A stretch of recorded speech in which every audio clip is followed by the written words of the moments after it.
So this week, more about, guess what? Tariffs, but also whether Bancor is a good idea. Now, you will have heard us refer to Bancor numerous times if you're a regular listener to the podcast, but I thought we should really deep dive into how it would work in practice, because now is the time to talk Bancor more than ever before. Because no. I think we should call them Trump cores. Trump cores, yeah, exactly. Cores, okay. Yeah. Call them Trumps. So we Let's can come out Trumps. So we can get Donald Trump on side. Yeah, exactly. Okay, if we name it after Not him, that I'm doing it for that what reason. a fantastic idea.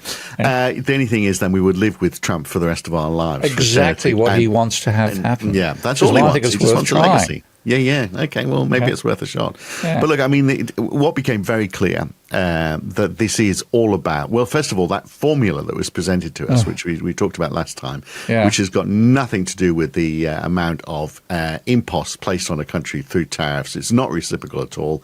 All it's trying to do is balance the trade. And that became very clear when Netanyahu visited the White House.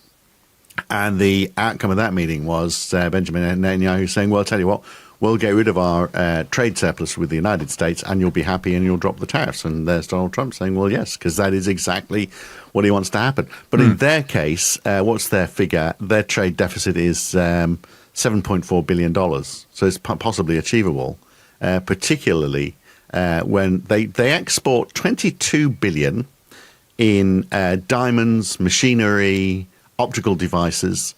They bring in, obviously, a lot of money from the US as well. The US buys stuff from them.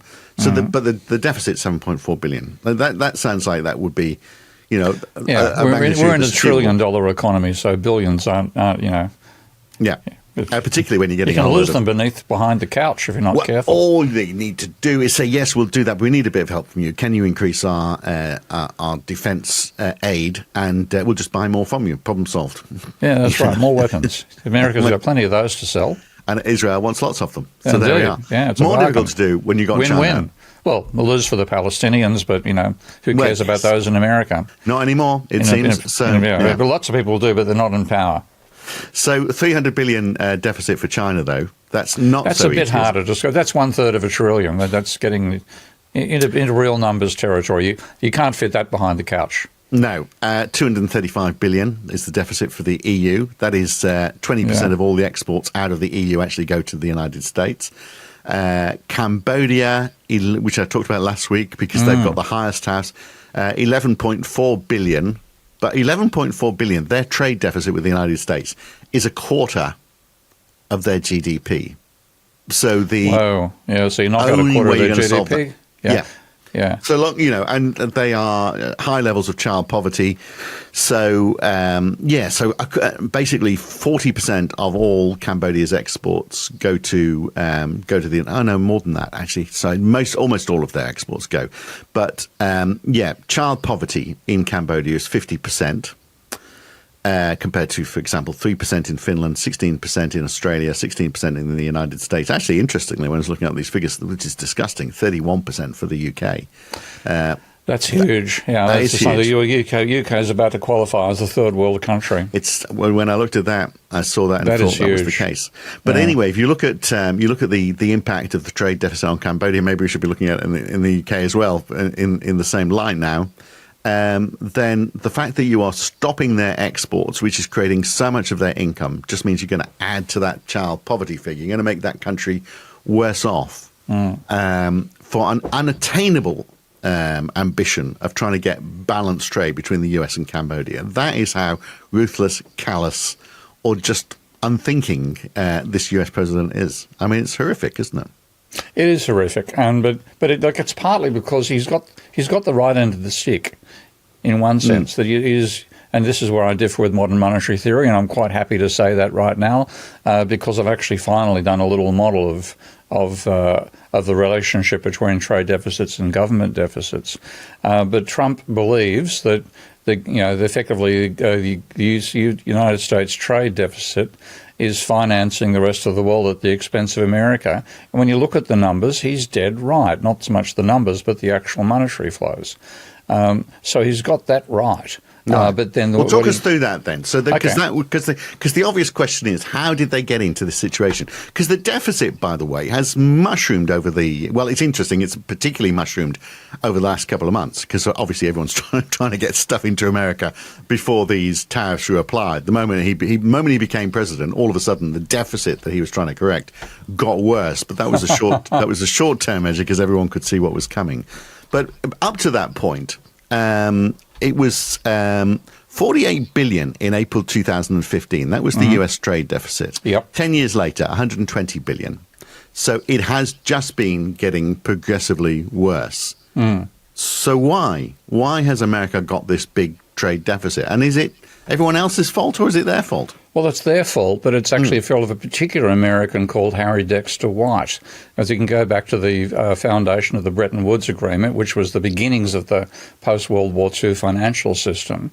And as you and I both know, at that meeting, Keynes came along with a proposal for what he called an International Clearing Union, or ICU, using a currency that would be made up for the sake of trade called a Bancor. Yeah. And he lost the argument over it, not on intellectual grounds, but on sheer power grounds, with Harry Dexter White, who was the United States representative there, and he wanted the American dollar to take over. Now, the argument that Keynes was being propelled by is fundamentally the same one that Trump is following now. It's saying trade deficits reduce monetary demand in the country running them. Trade surpluses benefit the country running a trade surplus, which is the exact opposite of what monetary theory claims. Well, let's come back to that because it seems obvious that actually if you sell a lot of stuff, you'll be the beneficiary. If you're buying stuff and paying for it with debt, for example, then you're going to lose out. But why did that decision about the US becoming the reserve currency? Why is that resulted in America having these massive deficits? Well, in fact, this is something where, what's his name? Scott somebody or other. Hang on a second. Steve Moran, Right. Who is the chairman of the Council of Economic Advisors to Trump. So he's somebody Trump's appointed to advise him on economics. And he's come out with a statement just April 7, so the day before we record this, we're talking about, and I'll read this, worth hearing what he has to say in the opening here. Okay? Today I'd like to discuss the United States provision of what economists call global public goods for the entire world. First, the United States provides a security umbrella. Second, the United States provides dollar and treasury securities. He goes on, both of these are costly for us to provide. On the defence side, I make heroic risks, yada, yada, yada. I'll debate that some other time. God bless him. Okay. On the financial side, the reserve function of the dollar has caused persistent currency distortions and contributed, along with other countries' unfair barriers to trade, to unsustainable trade deficits. These trade deficits have decimated the manufacturing sector and many working-class families and their communities to facilitate non-Americans trading with each other. Now, on that front, and that's pretty much what Keynes argued. Right, that but he's basically saying he's making the US dollar too strong, isn't he? Yeah, that's right, because if you have a national currency that's needed for international trade, then every country on the world that wants to trade, and that is pretty much every country, except penguins. I understand penguins don't do a lot of... which we talked about last time. So everyone wants that, so it pushes up the value of the US dollar. Pushes up the value. You've got to buy the American dollar, whether you're buying American goods or not. Right. And he's quite right. That means the American exchange rate gets overvalued, which means American manufacturing starts as a disadvantage to the rest of the world. That's the cost of being the reserve currency. So American consumers with their dollars, which are worth so much, want to buy something. They buy it from overseas. And actually, you just have to go to the United States to see how expensive everything is to us. Yeah. You know, from us in third world countries like the UK, to go there and find out how much it is, you'd be thinking, well, yeah, of course you're going to buy stuff from overseas because it's so expensive here. So so they need to devalue the US dollar. And it has to come down. And the easiest way for it to come down would be for Trump to reinvigorate Keynes's proposal for the Bancor, so that you have an international currency rather than using a domestic currency. And this is the mistake that Keynes tried to point out to Harry Dexter White, because he basically thought we won the Second World War, ignoring the minor contribution of the Russians, obviously. America won the Second World War, so we should take over being the reserve currency from you bombed out Brits. And the argument Keynes made in reply was, well, if you do that, you'll end up with a bombed-out economy, because just like the pound got overvalued when it was the international reserve currency, and therefore British manufacturing couldn't compete with the rest of the world, it's going to happen to you guys. Well, he laughed at that, and it's happened. So, and now what Trump is doing, 70 years after, or 80 years after the event, he's saying it's too much of a burden. And he's right, but of course, trying to get rid of it by tariffs in the current situation is just a nightmare.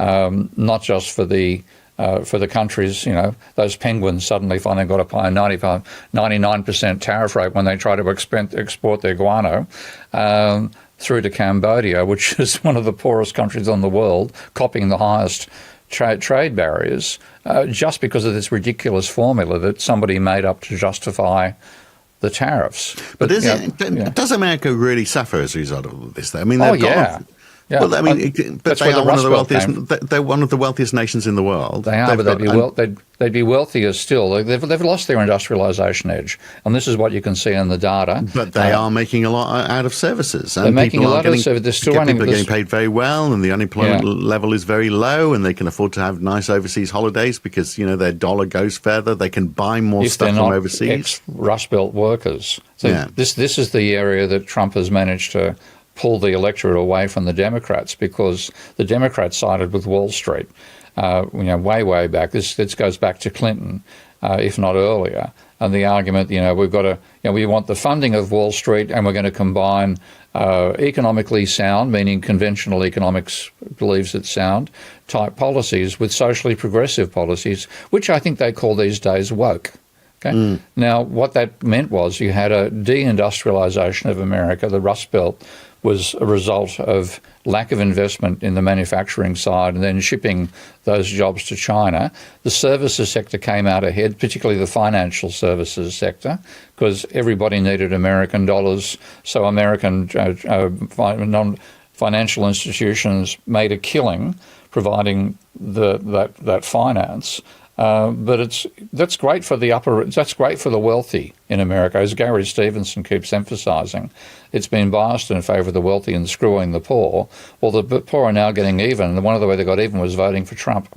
Yeah, right. But he's trying to fix that by saying, well, okay, the impost goes on everybody else, not on our country. I mean, you could say, look, the reason why the Rust Belt is suffering is because we've allowed the service sector to grow so much, and while the manufacturing sector has waned because we're buying stuff from overseas, we've not done anything about those workers. So rather than saying, well, okay, we need to fix this manufacturing issue, which some people would say, well, those days are gone. You're never going to, for example, I have to keep on mentioning Cambodia, but you're never going to produce a woolly jumper as cheaply as they are in Cambodia. You're not going to do that in Michigan, for example.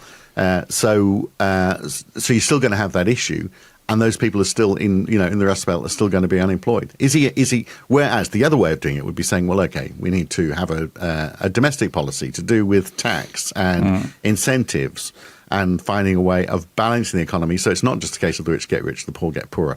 That's the American system. It's nothing to do with international trade. That's just the way that they tax and their politics. I mean, it's nothing to do with international trade, is it?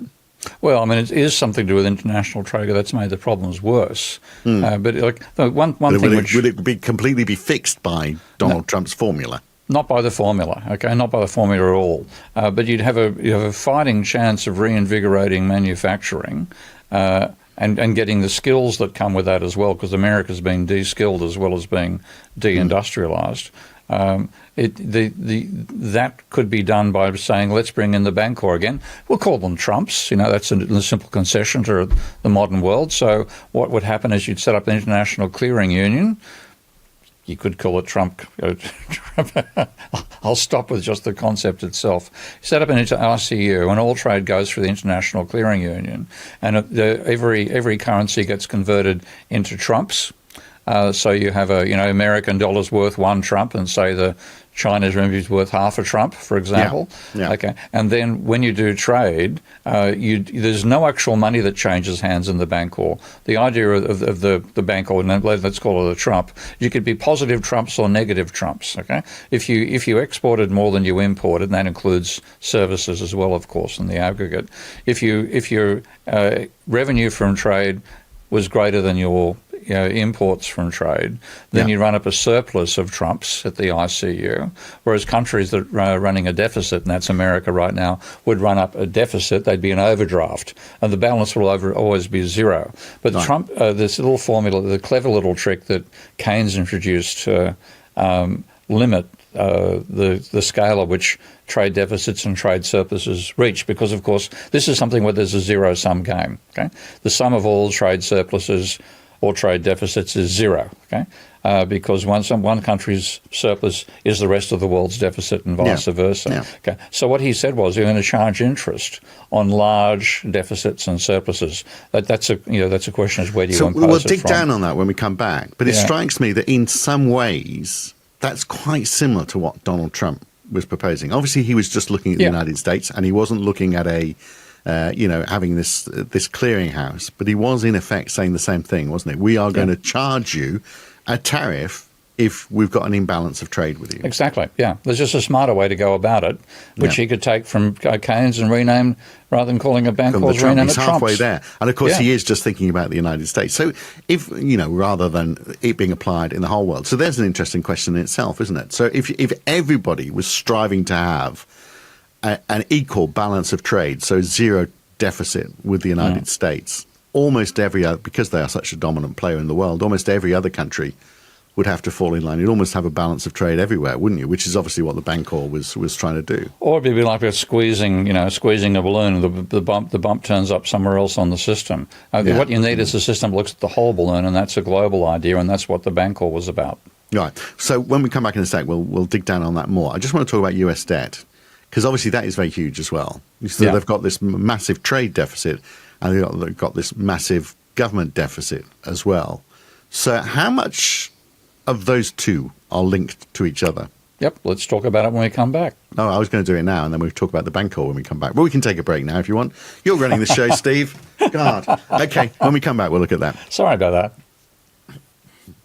All right, well, we are looking at the Bancor. Well, we will be. We haven't got there yet. We're halfway through, and we haven't done it yet. But we're looking at the Bancor today, and whether it's the answer to what Donald Trump wants. And in fact, is he, more than halfway there actually with his proposal? It's just needs to be polished and finessed a little bit, and whether it would have the same impact on global markets in the short term, maybe it would, because it would be just as much of a massive change to the economy. But given he's already done that, he's already damaged the global economy, maybe we should go all the way, Steve. But first of all, this idea about the US has got this massive trade deficit and a massive government deficit as well.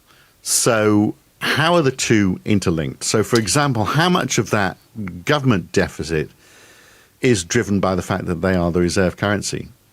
Yeah. Well, it's not so much how much it's driven by it as what's the impact of having both. Because, and this is where I differ with modern monetary theory, because I understand modern monetary theory. And I've now applied that to trade as well. So modern monetary theory argues quite correctly that a deficit creates money. So the government spends more than it takes back in taxation. It puts more money into people's bank accounts than it takes out of them. So that simple, logical, obvious point means that if the government spends more than it takes back in taxation, it creates money. Now, I'm forgetting about all the bond stuff that goes with it as well. But I mean, we can knock that, because there will be people saying, well, that's crazy, because when the government spends money, they issue bonds. The bonds are bought by the private sector. But which is wrong. Okay, it's bought by they don't want to go into. We can go into that if you like, but it gets to be more than a half hour. But we've found a succinct answer to that. I feel in previous podcasts we were saying that's fine. They're buying those bonds are being bought in the private sector, but the private sector is buying it with money that was put into the private sector by that government deficit. There we are. There's the full circular argument. That's the full circle. I mean, if the banks buy it, then it creates money. If non-banks buy it, then it cancels bank money creation, but the money is still being created by the deficit in the first instance. Quite right. Yeah. Okay. So we've got that. So how does that link to the deficit? Well, this is why I'm going to have a kick at modern monetary theory as well. But I've been putting up with this for a decade, and after recent events, a couple of last year, I'm less willing to kind of put a zipper across my mouth than I have been in the past. You start foaming at the mouth soon. Huh? No, I'm saying you're starting to get riled now. There you go. I don't get riled, I get even. Anyway, so what I... Sound a bit too like Trump for my liking. Anyway, yes, carry on. Okay, modern monetary theory has two arguments. One is that governments spend in order to tax. They don't tax to spend, they spend to tax. 100% correct. The other one they make about international trade is to say that exports are a cost and imports are a benefit. Now, this is completely independent of their arguments about money, and what it basically says is if we pay for something, we send somebody a piece of paper, fundamentally, a little green note, and if we get something back, we get something solid object, like, we pay $200 and we get a video camera. Yeah? So we're coming out ahead. We give them a piece of paper, we get a video camera back. That's the gain. Now, they've never put this into the argument of their monetary analysis, which is what really annoys me. So what I'm going to do, if I can quickly share my screen. Oh, we're not going to go into a formula, aren't we? Let's because we just a table. Right, but 75% of our audience are listening in audio only. So let's not. Well, so it's pretty easy to. I can talk the table through. So I'm going to insist here. Sorry, mate. Okay. All right. Okay. So I'm going to share my screen. This is just for the ones watching. I've completely lost control of this now. Completely lost control. I actually wonder why I'm here. Okay. Anyway, let's see the table then. Okay. Hang on. There's the table. Right. Okay. Can you see that one? Yeah, except for those people listening. Okay, what I've got banks having basically there's reserves. I'm ignoring everything else banks do, just looking at reserves. Right. And then they've got bank accounts for firms and households. So I'm just looking at banks just facilitating economic activity. And then if you have a domestic sale, if a firm in America sells something to a consumer in America, makes no difference. The money in the Yeah, they're spending their money on something. There's no money creation occurs there. But if you have government spending, then it spends by putting money into your bank accounts. Yeah. It taxes by taking money out. So government spending creates money, and government taxation destroys money. And so the difference is new money in the economy. Yeah. Look at exports. If exports occur, that means revenue turns up in the bank accounts of American firms. And that increases the money supply. And if the firm imports, then money gets converted from American dollars into something else. So we don't need to tell people that. I mean, it's bloody obvious, I get the monetary theory idea that in your case, the video camera we didn't have before, but we also don't have the money. So, I mean, in their argument, they are saying money is worthless. Which is silly, because on the other part, they say money is essential. Money is essential when they were looking at the government. They say it's irrelevant when you're looking at exports. So garbage. I can get the idea money is that money. if you that's right. But if you completely focus on money and you don't look at resources, then you've got to look at resources as well. But what it means is that if you have an export surplus, then there's money supply happening, which is being created while you buy another country. Yeah. Okay. Yeah. And that's when you take and I've done a little model which I'll talk about on my YouTube channel as well, independent of the podcast. But when you do it, and you look at if you have a country running a government deficit, so they're creating money domestically, and they're running balanced trade, then all the benefit of that money creation occurs inside their own economy. If they're running a trade deficit, the benefit goes overseas, and the country exporting grows faster than the one that's importing. Yeah. So if I make £50,000 a year, I've got £50,000 that I can spend on goods, maybe goods that are bought in this country, because I'm spending, I'm earning £50,000. Maybe the country's producing £50,000 worth of goods. But then if the government creates a deficit of £50,000 and that suddenly finds itself into the private sector, I'm not producing enough domestically to spend that on. So that money has to be spent overseas. I mean, you're spending more than you're creating within the country if you're adding debt. Yeah, well, what you're doing is you're counteracting the benefit of running a government deficit, because the government debt, as I argue, and modern monetary theory says the same, is a record of the amount of fiat money that's created in that country over time. But if you're running a trade deficit, then some of that fiat money creation is going offshore, and with in America's case, because it's got a congenital structural deficit, because it's the global reserve currency, no matter what it does, it's going to be still caught in that same situation. People have more demand for the American dollar than they have demand for American goods. Yeah, because so much international trade involves the US dollar. So you've got to have it to buy it. It's almost got to go overseas to satisfy that demand, hasn't it? Okay, so Bancor, the idea then was that you would be penalised if you got way out of kilter, either either by having a surplus or deficit. So you'd be charged. That's right. So you'd be charged interest. Your country would be charged interest on the side, very similar to Donald Trump. Your country would be charged interest based on in either direction to try and get you to move back, and you'd move back presumably by trying to change the value of your currency. So you'd make your goods more attractive or less attractive based on the cost. This would be a return to a form of fixed exchange rate, because what would happen is you would have, and this is the way that Keynes designed it, you'd start off with countries being allocated a level of Bancor relative to their economy, not as Bancor created for them, but a level of, if they go past a certain level of percentage of GDP as their surplus or their deficit, then they get charged interest, and that interest gets paid to third world countries.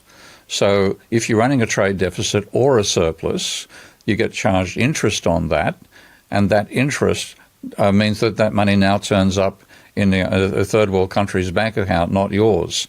So, and that with those Bancor, the third world country getting interest paid in trumps, let's call them trumps now, then they could use those trumps to buy goods from other countries, including America, including China, whatever. So what you get... That would be, so Donald Trump would hate this though, because he would be charged interest because they're running a deficit. Well, he'd go, well, why am I getting penalised when I'm already suffering? You would then set up exchange rates in such a way that you would have a lower value for the American dollar because it's running a deficit. You give a lower than equivalent value as would have happened back at the time when Keynes first. The exchange rate between what and what? Between the US dollar and the US dollar and the Trump, which would then mean that there'd be an advantage for America in the valuation of the Trump versus other countries. So trades would happen. That would have the same effect effectively as a tariff without needing to impose a tariff. Right. So almost all foreign transactions would involve the Trump. This is the idea that Keynes had everything. Every transaction. All foreign currency transactions at the moment involve the US dollar, though, of course, given how... So I'd buy something on eBay from America, for example, and I'd see that it cost 20 trumps. Yep. And I'd know what the exchange rate was from the British pound to the Trump. Well, you'd still be seeing it in, like as a consumer, you'd still be seeing it in domestic currency. Oh, right, okay. You're buying the good, you're paying domestic currency. But the importer would then have to import the trade deal would happen through the International Clearing Union rather than through the New York Fed, which is where most of these transactions currently occur, apparently. SWIFT and all the transactions with international trade apparently go through the New York Fed. I'm not sure about that. I've been told that by other people who specialise in this area. But with this, you'd be going through an international clearing union instead. So each domestic currency would need to be converted into the relevant Trump valuation, depending upon the exchange rate set between the domestic currency and trumps. And then with those trumps, you would then have an exchange between the country, let's say it's America buying from China, same old story at the moment. Then there'd be a transfer of trumps from American account to the Chinese account. But you'd set it up, you'd try to set up the initial exchange rates so that America came up with balanced trade. That'd be what Trump could do to, crown his reign, is to set that up, the exchange, and then that does the same thing as a tariff for every country on the planet, rather than having to do bilateral tariffs. And then what happens over time is that if you run a trade, if you run a persistent trade deficit or a persistent surplus, so you continue accumulating a negative balance or a positive balance at the ICU, then at some point relative to the size of your economy, that'll force you to either devalue or revalue your currency. Now you could try to make it work with floating exchange rates between the domestic currencies and the trumps as well. I haven't considered that. It's feasible. Keynes talked about a fixed one, largely because I think what occurred. If you didn't do it that way, that would be left to central banks, wouldn't it, through their open market operations and setting interest. It would be you'd have to do it through monetary policy, which potentially. I mean, what it would mean was free countries up from having to worry about what happens on trade, because that's taken care of by another mechanism, so they could make their own decisions about government surpluses and deficits. And the big, huge difference between government deficits and trade deficits is that the sum of all trade deficits is zero, whereas the sum of all government deficits is whatever it turns out to be. Well, every country on the planet can run a government deficit if they wish. So there's no back-living control. So say it was agreed that we're going to introduce the Bancor, and let's do it, given that it seems to be the way of things now, let's do it in 3 days' time to give people time to adjust. I'd say, but give it us a year. No, just 3 days. That's the Donald Trump approach, isn't it? Okay, if we can introduce these massive tariffs and tell everyone they're going to start in a few days, then we can say, well, let's do the Bancor. We're going to call it the Trump, and it starts on Wednesday. So, or next Wednesday. I'm busy. Can you make it Thursday? Well, Thursday morning. Yeah, okay, I've got golf on Thursday. Can we do it on Friday? That's important. Yeah, no, I have to get it in before the golf so I can bugger off and not worry about the repercussions. So let's take America as an example then. So it's got in a month about $100 billion deficit, and it's got exports of $280 billion. So to balance their trade, just say they're doing it by just buying in more, they'd have to buy in another 100 billion. So they have to trade. Yes, so they're exporting. Yes, so they have to sell another 100 billion. Sorry, so then rather than 280 billion, they have to sell 380 billion. So they have to sell a third more. So that would mean a massive devaluation in the US dollar to make those goods so cheap that they can flog $100 billion more and increase their exports by a third. That would be a significant change. That would mean a very, very weak US dollar compared to where it is now. Well, not such a weak dollar as a dollar devalued. I mean, what Trump's trying to do by the tariffs is increase the price of foreign goods relative to domestic, and that would be exactly the same impact of a devaluation set up to bring in the Trump as the international currency. Right, and I guess the weaker, okay, weak's not the word, but the devalued US dollar, it would mean it's cheaper for investors, of course, from overseas to invest. So that would help. Cheaper for them to invest. It's so that would help up that domestic production so that they could increase those exports. You get more tourism, so long as you don't mind having your computer confiscated at the border and you're sent back to a Salvadorian jail. Pardon me, I'm getting a bit distracted there. Well, but it's happening. I know. So I'm not going to go to America for quite some time. No, I've looking just through some of my Facebook posts. I think I'm excluded as well. We were supposed to go to a wedding this year, and I said I don't think I'll go. Yeah. So anyway, I wasn't going to go anyway. I'm sorry if those people are listening.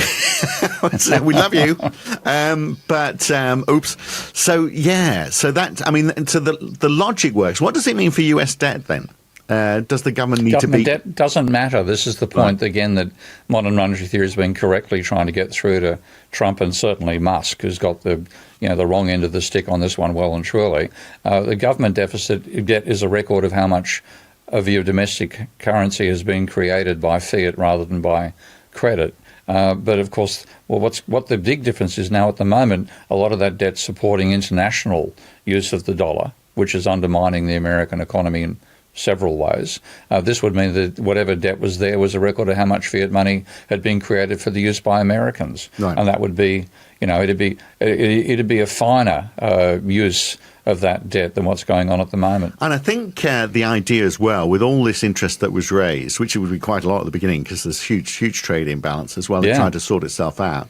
That money, rather than being used to fund America, to make America great again, it would actually be going to the third world, which is indeed places like Cambodia would suddenly benefit. Yeah, so all those countries which Trump at the moment is destroying, and I wait for the consequences of all of this. But I can see a lot of hurt. Then the money would be going to places where it's needed. And actually, I think wasn't this the idea behind the World Bank or the International Monetary Fund? Out of that was meeting? the whole structure was initially based on Keynes's idea, but Keynes's idea didn't get carried through. So rather than having this interest payments on surpluses and deficits, which was Keynes's idea of how to finance international development, it's ended up being government grants to places like the World Bank, things like United States aid, for example. Now that's been shut down by Trump already. Yeah, but we wouldn't need it. You wouldn't need it because the objective originally, way back, was to have 0.7% of each country's GDP devoted to international trade, to international aid. Now, with an interest rate on the Bancor, you could achieve something similar, and it would just be a charge on countries that are running surpluses and deficits and not trying to balance their trade. Donald Trump's not going to buy this, though, is he? Because I don't know. Call it a Trump. I think it's got a 50-50 chance of working. And it's going to change the world forever. And his name's going to, and your name's going to be on it. Yeah, his name's going to be there. Well, maybe it'll never go away. Could be mandated for the next 2,000 years. There'll always be a picture of Donald Trump on it. Well, maybe it would win by that. But I mean, you can even have Trumps trading between Earth and Mars once Musk had his colony set up. It's why limit ourselves. Exactly. And if there are aliens, the first thing they'll see is the currency, and you'll be on it. But that's right. And we can see a lot of appeal there. But beyond that, if he was to look at it logistically, wouldn't he also be saying, well, hang on a second, we are getting penalized because we've got a big trade deficit. So I'm trying to fix this trade deficit. And you're going, until I do that, I'm going to get penalized. I'm going to have to pay money into other countries. That could be a sticking point. Yeah, that's one. He might actually object to that. Big one. You know, he want a free one for America. Everybody else has to pay. I don't know. I mean, this is the sort of thing.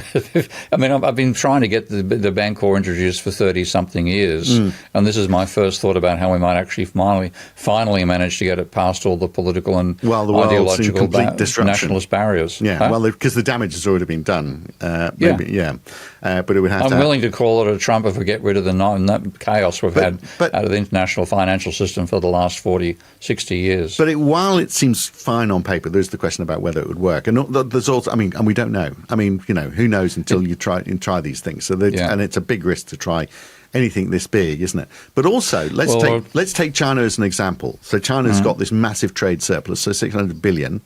It would have to raise the value of its currency. So the impact of that would be it wouldn't export as much. But rightly or wrongly, over the last 10 or 20 years, China's approach and its massive increase in exports has driven a lot of people out of poverty. That wouldn't have happened with the Bancor, would it? It could have happened with the Bancor because there would have been more stimulus to demand. This is the whole idea that Keynes had. Like tariffs reduce demand. Okay, tariffs means more expensive to buy stuff you don't buy it in the first place. With the Bancor, the idea was that Keynes argued, and this is again contra what modern monetary theory asserts, that trade surpluses. If a country is running a trade surplus, it's exporting its problems to the rest of the world. Keynes was mainly focused on reducing trade surpluses rather than deficits. Deficits, he sees, undermining a country. Surpluses strengthen economy at the expense of the rest of the world. So if we'd had the Bancor system, but also the interest payments on those surpluses and deficits then provided money that could be used by third world countries to buy the goods of other countries. And that was a stimulus to demand. So the basic design of the Bancor system, the Trump system now, was to stimulate demand rather than suppress it. Yeah. So China would have been having more people to sell to. It could have done more effectively. There's no way that I regard the current system. So we wouldn't have this sort of. We'd have more diversity. So we wouldn't have this bilateral relations between two countries because there would be so much more global trade happening everywhere. Yeah, I mean, ultimately, the balance is a global thing with the Bancor, whereas what Trump is trying to achieve right now is a unilateral balance, America balance for everybody else, and who cares what happens to other countries' trade balances. But the Bancor was an aggregate thing, so it would be every country in the world would be encouraged to limit their trade deficits and surpluses to no more than 2% of GDP, whereas at the moment we've got countries running at 10% of GDP. And the myth of the neoclassicals was that if we deregulate and have a floating exchange rate, price changes will eliminate the trade deficits. Well, that hasn't worked for 50 years, and this is something else that Steve from the policy advisor to Trump is arguing, that markets have not reached equilibrium. The neoclassical theories were wrong. He's dead right. Let's try a Keynesian one instead. Right. But, I mean, there's lots that could break, and we don't know what breaks until it's done. But I would have thought, to me, it seems the danger is what you're doing is you're looking at, by and large, you're looking at currency exchange rates as being the what's going to drive this, and so which is just one measure, obviously. Then there's how much money is domestically produced in each country, and how that's used to try and achieve the and how much foreign investment and how much government borrowing happens to try and achieve this trade equilibrium, and how much of that gets out of kilter. You are using a lot of instruments to try and balance one instrument, if you see what I mean. It might be ideal that everyone has a balance of trade, but maybe it's just unachievable. And by trying to force it, you get to a situation where, for example, you start to see countries that are having to create a lot of money, for example, and end up with high levels of inflation. Lots that could happen along the way. Yeah, but the current system is a dog's breakfast, and that's what Trump is reacting to. Yeah. But you take my point. If you try and pinpoint just one metric, then you're limiting the ability for all those other metrics to work in unison. Yeah, you'd be forced to be considering what's going to happen to your trade deficit if you stimulate the economy too much. Yeah. And that was part of Keynes' thinking as well. If you have a country stimulating its demand, then part of that, as I've shown in that table, part of that goes to the rest of the world and therefore increases your trade deficit, which can then mean you face penalty interest on the trade deficit. So countries need to think very carefully, coordinating their trade deficits and their government spending and what the private sector does. Yeah, but it goes against human nature, doesn't it? Because most world leaders would see it as a race, wouldn't they? They'd be saying, well, okay, we want to be we want a trade surplus. We want to be the biggest producer in the world. But of course, we know that can't happen for everybody. So it's actually sort of like people being more grown up and saying, well, okay, we can't all win. We actually all have to draw. So let's have a system where we all finish first, rather than some people finish first and some people come last. Because even those that come first, are not necessarily doing well in every other way. So it's asking for a maturity of world leaders that I'm not quite sure exists. Yeah, I know. There's parts of it are fanciful. But it's nice to be fanciful, isn't it? And yeah, as we say, the damage has already been done, so why not? But the problem is, Steve, no one's talking about it. Well, let's change the conversation then. Let's see what happens. I'm going to whack a couple of posts out on my YouTube channel about this and model it and say, look, that's what you should do, Donald, is go across to Keynes' plan, only name it after yourself. Right. Fantastic. All right. Okay. More next week. Thanks, Steve. Welcome, Matt. Bye.